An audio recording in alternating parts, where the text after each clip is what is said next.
So welcome to today's Business Spotlight, folks. And today our guest is Alex Gogan from Future Business. Alex, how are you today? Not too bad. Hiya, Tom. Fantastic. You look so professional there. You look like you're in a radio station or something. It looks way ahead of what I have. Looks can be deceiving. Well, listen, great to see you, and thanks for coming on the Business Spotlight today. So can you tell us all, what do you do and how long have you been doing it? I've been involved in the internet space since the beginning. I was passionate and I loved technology, and I remember reading about this thing called a bulletin board in the 80s. And from my very first job as a summer intern in McConnell's, I was trying to convince them to get a bulletin board. And at that stage, they sort of like, what's that? And I tried to explain it, and people just eyes glazed over, which is a pity because it would have been probably the first of its kind, definitely in Ireland and Europe. But at the time, we had clients who were Anco. This is going back a long time ago. Olus, so like Enterprise Ireland, Foss is the new Anco, and so on. But like the premise was to have a repository of information about Ireland, demographics, geographics, and so on, because it was my belief that the people who did connect were looking for things like that. And it was the large corporates in America, the universities in America, that were permanently connected to bulletin boards, which was the prelim to the internet. It was before HTML was created. So I was a sort of like a passionate follower about technology, but never formally trained. And from like an early age of like early adult, in my early 20s, I was working in a couple of ad agencies, and I left, and it was the start of the modem.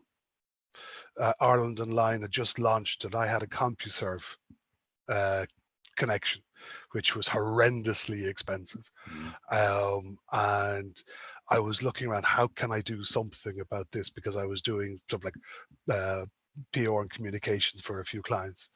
And then, thank God, Tim Berners-Lee created HTML. I went, aha, I can actually do something here.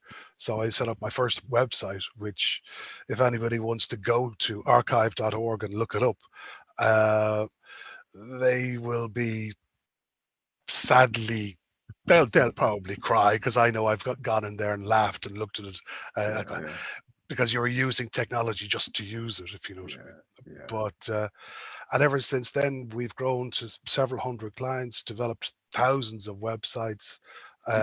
We were hired by then Cable Link to turn themselves into an ISP, which we did.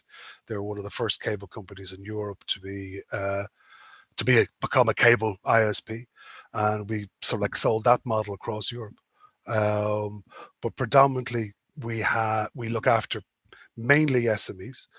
We have some corporates, but predominantly SMEs, and it's fun, it's interesting, it's different, and it gets me the ability to liaise with so many different kinds of clients, from an SME through to, said to your corporate, or sort of like a government department, and it's wonderful, and it's challenging, and it's interesting. You offer a very wide range of services. I see on your website here, from branding, web design, IT security, hardware sales, app development, hosting domains, social media, SEO, all the stuff that all the SMEs would be looking for. So what would you say the biggest challenge that you have currently? Would it be the same as every other business, finding clients? It's I haven't been active in marketing, sort of like active marketing, for a long time, even though we do it and we advise it for clients both on an online and offline sense. The vast majority of our business comes through referral, so which is great, but we try to limit the general sales, and it's more targeted, because like every kind of business, the fit has to be both ways. The client has to fit you, and you have to fit the client. And with regard, like how we grew the business into different services, some of it was a defensive play. We'd have clients for years, and then all of a sudden an IT company would come in and go, "Oh, sign this. What's it for?" So we can help you with your IT security. The domain disappears, and it's changed now. But so like 10 years ago, a lot of people, and there was a lot of IT support companies. That I wouldn't really rate highly. They know their IT locally, but they never really understood the broader sense. Now, again, that's changed. Mhm. So they would have no problems in moving a domain and then looking after the repercussions afterwards. But we would have clients with websites and email, and then all of a sudden it disappears. Okay. So it was initially a defensive play, and then that migrated. And because a lot of our clients were small to medium, they'd have a computer problem and they wouldn't go to the search engine. They would sort of like ask Alex, so I have a problem, can you fix it? So from an anecdotal part of helping, we migrated to more of a formalized service. Um, so we provide, so like, again, we only target small companies. We don't for this particular service, because we're not Yeah. built, and I don't want to build that way. Okay. If a larger company ever comes our way and is looking for service, we always recommend one of our clients, Qualcomm, because they've been a client for several years. They're brilliant at what they do, and their niche is exactly where we wouldn't look after. And even before a client, even before they became a client, I actually referred business to them, because they were one of the few who actually understood the greater part of the internet. Because there's networks are confusing. You've got the local network in the office. It could be computers connected to a router or a modem and so on. And a lot of IT companies understood that, but they didn't understand the broader sense and the broader ramifications. And the guys at Qualcomm always did. So I gladly refer business to them, even though they would be viewed as a so-called competitor, but they're not. They're in a different. They swim in a different sea than we do. But the majority then of your client base is based on referral business you get. They tend to be SMEs, so Yeah, that'd be anything from 500,000 up to 30 or 40 million, I presume. And it basically comes in on referrals, and you offer a range of services to them yeah. in that. Okay. So yeah, so it's one of the things we're doing at the moment is migrating clients in a different in a with other services, and it's the one thing that I think businesses kind of forget, in that they haven't. It's easier to service an existing client, easier to keep an existing client, and it's cheaper to keep an existing client, even giving them a service for free, than getting new clients and paying for That's true. various different things. Yeah. And it's something that I've believed in for years. Yeah. But so like, I'm not going to sell per se, but we've got, so a client can come to us, we can give them full web design, hosting, email services, email security, IT security. Then moving on to the SIP end of things with VoIP telephony and SIP telephony. We look after their lines, look after their what's called their cloud PBX. Like, I was one of the first, I think, to do a internet call in the 90s. And I did a live internet call when we launched Cable Link on air. And again, that was a sort of like a fun time at I'd that time when say. it was. But so I've seen the internet, and I've seen how the technology has evolved. Hasn't changed much, because like SIP and VoIP have been around for decades. The internet has been around for decades. Things have changed, but most of the time they've evolved. Like AI was machine learning, and we were doing machine learning in the 90s and 2000s. It wasn't called that, but that's what we did. Now it's progressed a massive amount, and mainly because of the capacity of the computing power. That has changed. That has revolutionized things. Well, But certainly technology is moving things at a hell of a pace. So since you became a business owner, and you've been a business owner for quite some time, what would you say the biggest learning that Alex Gogan has got since you became a business owner? should have listened to my mother and become a financial accountant with legal training. Yeah. The I think the single most important aspect of being in business is patience. Um,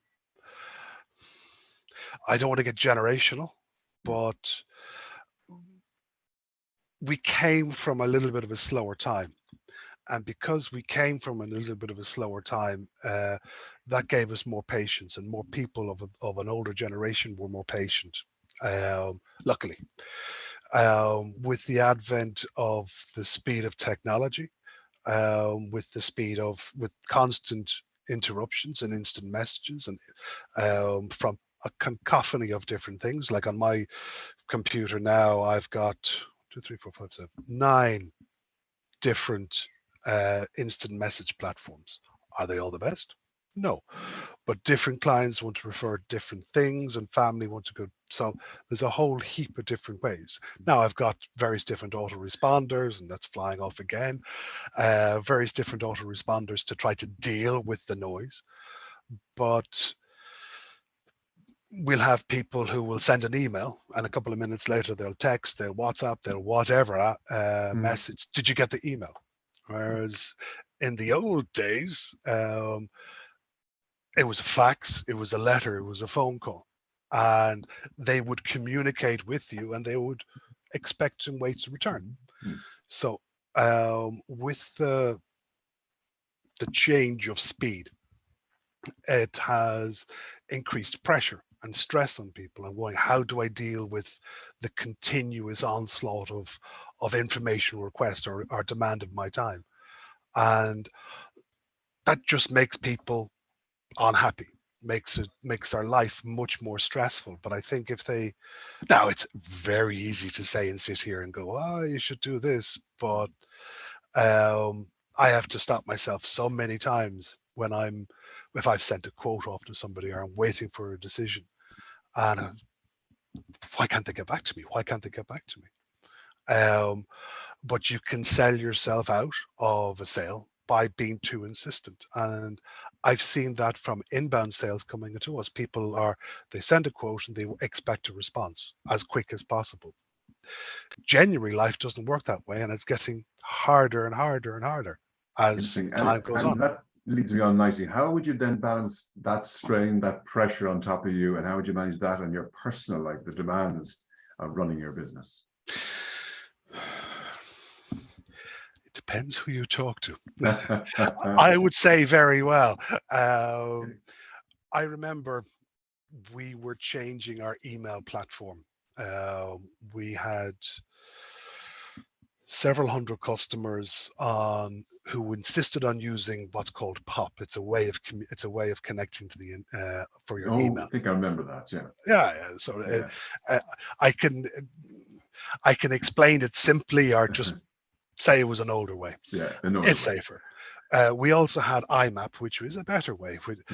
IMAP realistically is cloud, but it's IMAP, if you know what I mean. So it was a different protocol, a different way to connect to get your email. Now, I used that one personally for years, and I was trying to get clients to move over to that. I sent every single correspondence that came from the company, from our technical support, from our sales, from our invoicing, from our billing, from our regular mail outs and so on, had, please don't forget, by the 5th of May, I remember, that we're changing and turning off POP.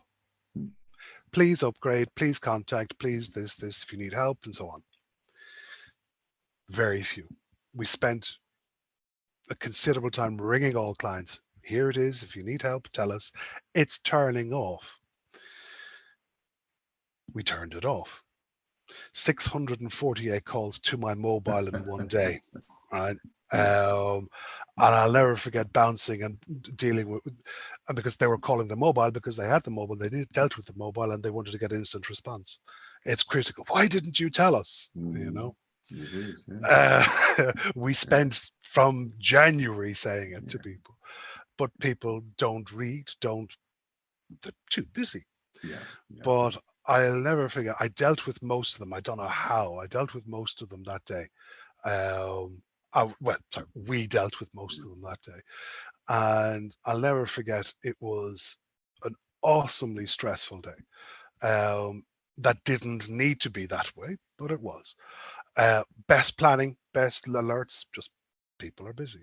But my son at the time was 18 months old, and we went for sort of like a walk around the green by the house, and it was one of the nicest moments because there was no stress, there was no nothing, and I knew the next day was going to be as crazy, you know, but it was incredibly joyful, incredibly happy, and an absolute pleasure and a complete dichotomous opposite to what I went through.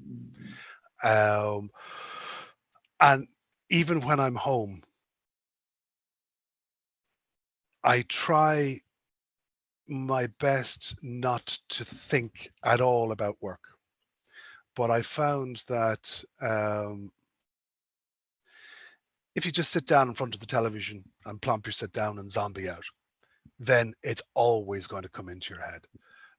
But if you sit down and you try to engage with people at home and they engage with you, your mind is occupied with something completely different. And it removes the opportunity for you to fester on whatever happened or the stress of the day. Um, Now, it's like that. My son we started playing rugby again. Now he's older, but he wants to be trained on different things and wants to go back to playing rugby and Gaelic. With Gaelic, I haven't monkey's breeze on how to play it, but my nephew would be crying hearing that. But he plays for Dublin. But rugby, I love. I love the idea, the power. Now I'm power like it's a different sport now, but we won't digress. But every evening before, when I got home, I get home earlier now just to make sure, because I love it. For me, it's the highlight of my day. It's just himself and myself, and then the weekends, myself and wife, everybody goes out. But it's lovely to bond, and there's nothing for me. There's nothing better, genuinely Fantastic. nothing better. So tell me, last question, if I can just ask you then, what advice would you now give to an 18-year-old you? Patience. If you're getting involved in business, if you want to start in business, it's going to be very challenging for you. So make sure that you have as an open mind as possible, because if you don't have an open mind, you're going to close yourself to opportunities that come your way. Write down on a post-it note that persistence breeds success, and say that to yourself every day. Every day, be grateful. Doesn't matter how bad it was. If you had nothing grateful to be grateful for, just say, I'm grateful to be alive, because that'll reinforce in yourself. And no matter how bad things get and how often, like life is going to throw some horrible things your way. It happens to everybody, terrible things, but you're still alive. Exactly. So be grateful. I think that's a very good piece of advice to everybody. Be grateful for what you have, because if you don't recognize what you're grateful for, then you'll never be grateful for anything. Yeah. So tell me, just I presume you might be interested in looking for new clients. So what would be the best way for our audience to contact with you, to just have a chat about what you could offer to them? Is it through your website, your email, or how would you like to? Website, email, instant message. If I don't get back to you straight away, I will get back to you. And if it's really urgent, email me again. So fbi.ie. That's one of them, yeah. And the hosting business is Future Hosting, and we're relaunching now the telephony business and the MSP business as well. Okay. There's a few interesting things coming afoot. The sales pitch. If a client is a client in hosting and not anything else, if they move their telephony, they get a discount. If they move their marketing to us, they get another discount. If they move their IT security, which I don't care who they use, if it's me, if it's anybody else, IT security is now a cost of business. It is, sorry to all accountants and solicitors out there, it is more important than them, because a badly secured computer, network, email, mobile phone will destroy business in seconds. So it doesn't matter who they use. If they're over 20, 25 people, look up Qualcomm. It doesn't matter. Look up managed services and get a company, because it is the single most important part. A website will help you broadcast what you do. Email will help you. Telephony will help you. The one thing that will destroy your business is no security and no good advice passwords. to everybody. So futurebusiness.ie, Alex Gogan. Alex, thank you so much for your time today and for explaining to us what you do. And anybody wants to get in touch, please reach out to Alex. Thank you very much indeed. Thanks, Alex. Thank you. Take care.